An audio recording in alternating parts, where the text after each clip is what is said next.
ওম জয় মা জগদীশ্বরী। বন্ধুরা, আশা করি আপনারা সবাই ভালো আছেন। আজকের নতুন এপিসোড নিয়ে আপনাদের সামনে চলে আসা।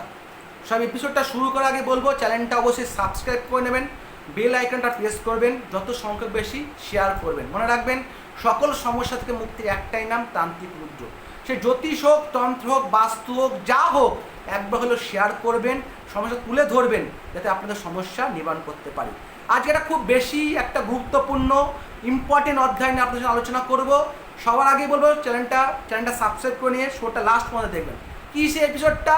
স্টোনের ব্যাপারে নেক্সট এপিসোড আলোচনা করব। কিন্তু স্টোন তো আপনি নিলেন, সে ভালো হোক, খারাপ হোক, বেশি দামি হোক, কম দামি হোক, স্টোনের ব্যাপারে আলোচনা করব, সে পরবর্তী এপিসোড আলোচনা করব। কিন্তু কোন আঙুলে ধারণ করবেন, মানে কোন স্টোনটা কোন আঙুলে ধারণ করলে ভালো ফল প্রাপ্তি হবে। ইতিমধ্যে আপনারা অনেক ভিডিও দেখেছেন, কিন্তু ভিডিও দেখেও ভুল ভাল স্টোন নিচ্ছেন। স্টোনটা যদি ঠিকও নেন, তা সঠিক আঙুলে না পড়ার জন্য কিন্তু সঠিক ফলটা প্রাপ্তি হচ্ছে না। জয়ের জন্য, অর্থের জন্য হোক, কর্মের জন্য হোক, সে শারীরিক কষ্ট নিয়ে স্টোনটা নিলেন, কিন্তু যেই আঙুলে ধারণ করার জন্য কথা ছিল সে আঙুলে ধারণ করলেন না, যার ফলে তার উল্টো ফল পেলেন। তো আজকে সেই এপিসোডেই আমি আলোচনা করব, কোন স্টোন কোন আঙুলে ধারণ করলে কি ফল বা কি ফল আপনি পেতে পারেন। সর্বপ্রথমে বলে রাখি, বৃহস্পতি গ্রহের স্টোনের কার্যকরী নিয়ে পরের এপিসোড আলোচনা করব। বৃহস্পতির স্টোন পোখরাজ কম বেশি সবার আঙুলেই দেখা যায়। সে অর্থের জন্য হোক, ব্যবসার উন্নতি হোক, বিদ্যা, সে নানা কারণে যেন পোখরাজ পড়া যেতে পারে। সে পোখরাজ স্টোনটা আমি কোন আঙুলে ধারণ করব? তর্জনী। মনে রাখবেন, তর্জনী আঙুল ছাড়া কিন্তু পোখরাজ স্টোন অন্য কোন আঙুলে ধারণ করবেন না।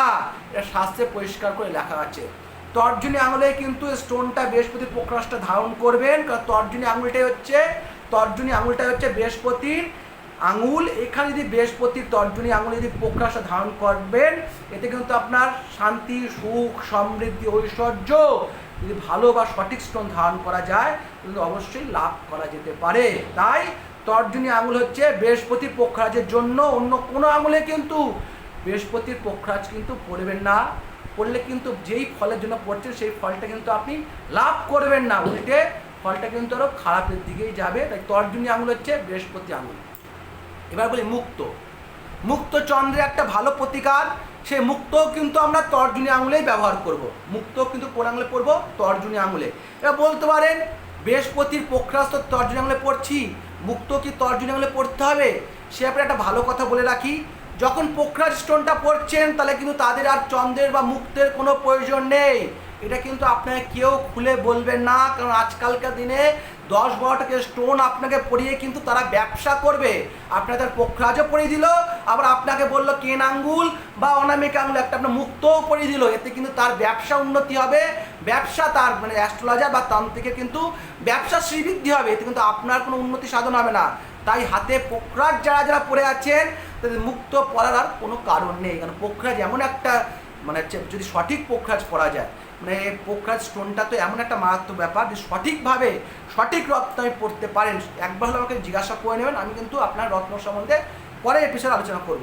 পোখরাজ যদি সঠিকভাবে স্টোনটা আপনি পড়তেন, তাহলে কিন্তু আপনার মুন স্টোন বা মুক্তর কিন্তু আপনার দরকার নেই। সে পোখরাজে কিন্তু আপনার বৃহস্পতি প্লাস চন্দ্র একসাথে কিন্তু দুটোর কাজই একটা স্টোনেই পড়বে, যদি সেটা সঠিক স্টোন হয়, ভুলভাল জালি স্টোন যদি না হয়। এবার আসি নীলা মানে সে ইন্দ্রনীলা হোক, অপরিতা হোক, বা আপনার রক্তনীলা হোক, রক্তমুখী নীলা হোক, সে যে নীলা হোক, নীলার আঙুল কিন্তু মধ্যমা। মনে রাখবেন, নীলার আঙুল হচ্ছে মধ্যমা। ছেলেদের ক্ষেত্রে কিন্তু অবশ্যই সমস্ত স্টোন ডান হাতে ধারণ করবেন, মেয়েদের ক্ষেত্রে কিন্তু সমস্ত স্টোন বাঁ হাতে ধারণ করবেন। মনে রাখবেন, ছেলেদের ক্ষেত্রে কিন্তু ডান হাতে মধ্যমাতে নীলা ধারণ করবেন, আর মেয়েদের ক্ষেত্রে বাঁ হাতে নীলা ধারণ করবেন। ছেলেদের ক্ষেত্রে ডান হাতে পোখরাজ, মেয়েদের ক্ষেত্রে বাঁ হাতে পোখরাজ। তাই নীলার আঙুল কিন্তু মধ্যমা নীলা হোক, এমেথিস হোক, ইন্দ্রনীলা হোক, বা আপনার রক্তমুখী নীলা হোক, সে সমস্ত কিছু কিন্তু আপনার মধ্যমাতে যাবে। তাই শনির আঙুল মধ্যমা, নীলা হচ্ছে মধ্যমা। নীলা কিন্তু কখনই আপনি অনামিকা বা কনিষ্ঠায় কিন্তু ভুল করে কিন্তু পড়বেন না। এতে কিন্তু আপনার জীবনে অ্যাক্সিডেন্ট থেকে শুরু করে রোগ ভোগ শোক 100% গ্যারান্টি সময় কিন্তু আসবে। তাই নীলা স্টোন নেওয়ার সময় অনেক চিন্তা ভাবনা করে নিতে হয়। অযথা কিন্তু নীলা স্টোন হাতে পড়া উচিত না। যারা দিচ্ছে তারা ব্যবসার জন্য আপনার কাছে 40-50 হাজার টাকা নিয়ে স্টোনটা পরিয়ে দিল, তারপর উন্নতি তো কিছু হলোই না, উল্টা আপনার জীবনে অবনতি কিন্তু ডেকে আনলো। তাই সঠিক স্টোন যদি না পড়েন সঠিক আঙুলে, বা সঠিক স্টোন যদি আপনাকে প্রেডিকশন করে না পড়ানো হয়, তাহলে আপনার জীবনে তো উন্নতি হবেই না, উল্টে আপনার জীবনে হয়রানি, অযথা টেনশন, অযথা আর্থিক কষ্ট এবং শারীরিক ক্ষতি কিন্তু হয়ে যাবে। তাই স্টোন পড়ার আগে একবার হলেও জিজ্ঞাসা করে নেবেন, এতে কিন্তু আপনার কোনো পয়সা লাগবে না। অবশ্যই আপনাদের ফ্রিতে আমি অ্যাডভাইস দিয়ে দেবো কোন স্টোন আপনার পক্ষে ভালো হবে, কোন স্টোন আপনার পক্ষে ক্ষতিকারক হবে। তাই নীলার আঙুল কিন্তু মধ্যমা, নীলাকে কিন্তু অবশ্যই মধ্যমাতেই পড়বেন, মধ্যমা ব্যতীত কিন্তু কোনো আঙুলে নীলা পড়বেন না। এরপর আসি চুনি। চুনি কোন আঙুলে ধারণ করবেন? চুনি কিন্তু সবসময় অনামিকা আঙুলে ধারণ করতে হবে, মানে রিং ফিঙ্গার। ছেলেদের ক্ষেত্রে অনামিকা আঙুল, ডান হাতে অনামিকা আঙুল, মেয়েদের ক্ষেত্রে বাঁ হাতে অনামিকা আঙুল। বোঝা গেল? ছেলেদের ক্ষেত্রে ডান হাতে অনামিকা আঙুল, মেয়েদের ক্ষেত্রে বাঁ হাতে অনামিকা আঙুল। তাই অনামিকা আঙুলে কোন স্টোন ধারণ করবেন? চুনি। চুনি স্টোনের কার্যকারিতা নিয়ে পরের এপিসোডে আলোচনা করব। চুনি স্টোন কিন্তু অনামিকার বাইরে কিন্তু চুনি স্টোন অন্য কোনো আঙুলে কিন্তু ধারণ করবে না। অনামিকা আঙুলে কিন্তু প্রবালও বা প্রবাল বা পলা যেটা আমরা বলে থাকি, পলাও কিন্তু ধারণ করা যায়। পলা কিন্তু শুধুমাত্র অনামিকা আঙুলে ধারণ করবে, অনামিকা আঙুলে ছাড়া পলা কিন্তু অন্য কোনো আঙুলে ধারণ করবেন না। অনেকের ক্ষেত্রে যদি কোশ্চেন করবেন, দাদা বা স্যার, মঙ্গলের ক্ষেত্রে আমি যদি পলা নিই আর রবির জন্য যদি চুনি নিই, দুটো যদি একটাই আঙুল হয় অনামিকা আঙুল, ডান হাতে অনামিকা, মেয়েদের বাঁ হাতে অনামিকা আঙুল, তাহলে কোন স্টোনটা কোন আঙুলে পড়বো? অবশ্যই বলে রাখি, কিন্তু 100% গ্যারান্টি সহকারে বলে রাখি, সবার কিন্তু সব কটা গ্রহ খারাপ হয় না। তাই যা মনে করছেন চুনি পড়ছেন, তাদের ক্ষেত্রে পলা পড়বেন কি না সেটা যদি আপনার অনেক ক্ষেত্রে বলে দেয় পলা একটা লাগবে, সে ব্যবসার জন্য আপনার কাছে 10, 15, 20 যাই হাজার টাকা হোক নিয়ে আপনার পলা দিয়ে দিল, বললো আপনি বাঁ হাতে অনামিকাকে পড়ে নিন। কিন্তু বলে রাখি, শাস্ত্রে এটাও বলা আছে, যদি চুনি স্টোনটা সঠিক স্টোনটা আপনি পড়তে পারেন, তাহলে কিন্তু পলার আর দরকার পড়ে না। 100% লোক জানেই না, অযথা পলাও পড়ছে, চুনিও পড়ছে, হাতে ঘন্টাকে স্টোন দিয়ে ভরিয়ে রাখছে। তাই চুনি পড়লেই কিন্তু পলার কাজ হয়। সে চুনিটা কোন ধাতু দিয়ে পড়লে পলার কাজ হবে সেটা কিন্তু অবশ্যই ফোন করে আমার কাছে জেনে নেবেন। আমি কিন্তু বলে দেবো চুনিটা কোন ধাতু দিয়ে পড়লে, সে সোনা, রূপা, তামা, কোন ধাতু দিয়ে পড়লে চুনিটাতে পলারও একই কাজ আপনি পাবেন। এবার বলে আসি পলা মঙ্গলের পলা পড়েন, পলা কিন্তু অনামিকায় ধারণ করবেন, কিন্তু পলা পড়ার আগে 10 বার সতর্কতা অবলম্বন করতে হয়। কারণ পলা স্টোনটা এত মারাত্মক ব্যাপার, মাথা গরম করিয়ে দেয় যদি সঠিক স্টোন না হয়, ভুলভাল স্টোনে অ্যাক্সিডেন্ট করে দিতে পারে। পলা পড়ায় কিন্তু স্টোনের এপিসোডে কিন্তু পলার সম্বন্ধে আমি আলোচনা করব। তাই পলার আঙুল হচ্ছে ছেলেদের ক্ষেত্রে ডান হাতে অনামিকা, মেয়েদের ক্ষেত্রে বাঁ হাতে অনামিকা। এরপর আসি পান্না বা নেফ্রাইট বা ওন্যাক্স, যা বলুন, বুধ সম্বন্ধীয়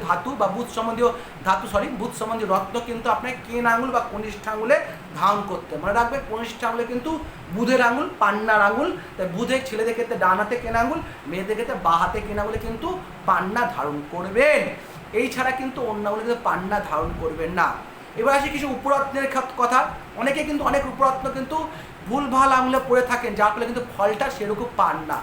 প্রথমে বলে আসি, বললাম আমি যেরকম টোপাজটা হচ্ছে নীলার উপরত্ন, সেটা কিন্তু মধ্যমাতেই ধারণ করতে হবে। টোপাজ হচ্ছে বৃহস্পতির উপরত্ন, সেটা আপনার তর্জনী ধারণ করতে হবে। আর এমিথিস হচ্ছে নীলার উপরত্ন, সেটা আপনাকে মধ্যমা ধারণ করতে হবে। বোঝা গেল? এমিথিস হচ্ছে নীলার উপরত্ন, সেটা আপনাকে ধারণ করতে হবে মধ্যমা। আর টোপাজ হচ্ছে বৃহস্পতি মানে পোখরাজের উপরত্ন, টোপাজ বা সিট্রিন, যেটা বলে টোপাজ বা সিট্রিন যেটাই হোক, সেটা কিন্তু আপনাকে তর্জনীতে ধারণ করতে হবে। তাহলে বোঝা গেল, টোপাজ হচ্ছে তর্জনী বা সিট্রিন হচ্ছে তর্জনীতে, আর মধ্যমাতে হচ্ছে মধ্যমা ধারণ করে নীলা উপরত্ন, যেটা হচ্ছে আপনার এমিথিস হচ্ছে মধ্যমা ধারণ করবে।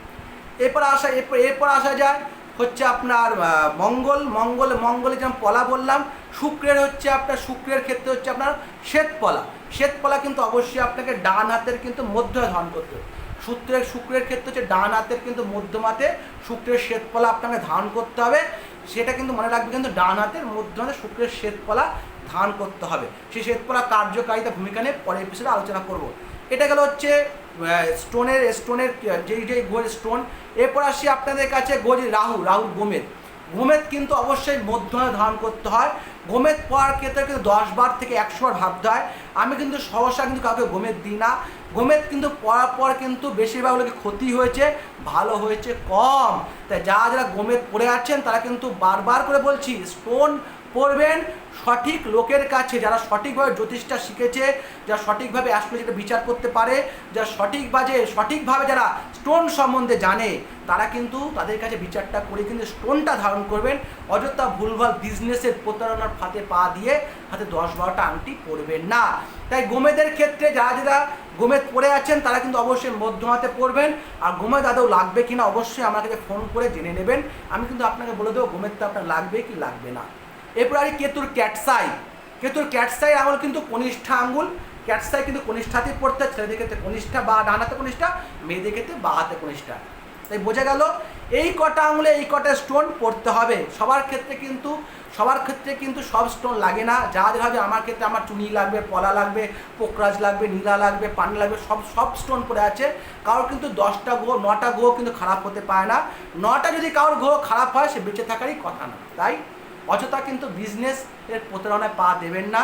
যারা আমরা মাতৃ সাধক, যারা গুরুর সাধনা সাধন করেছি, তারাই একমাত্র আপনাকে সঠিক রাস্তাটা দেখাবো। তাই অবশ্যই একবার হলো আপনাদের জীবনে যা সমস্যা আছে একবার হলো যোগাযোগ করবেন। নেক্সট এপিসোডে স্টোন নিয়ে আলোচনা করব। আজকে বিষয়টা ভালো লাগলে অবশ্যই শেয়ার করবেন, যাতে সকলের কাছে আমি সঠিক তথ্যটা বলে রাখি।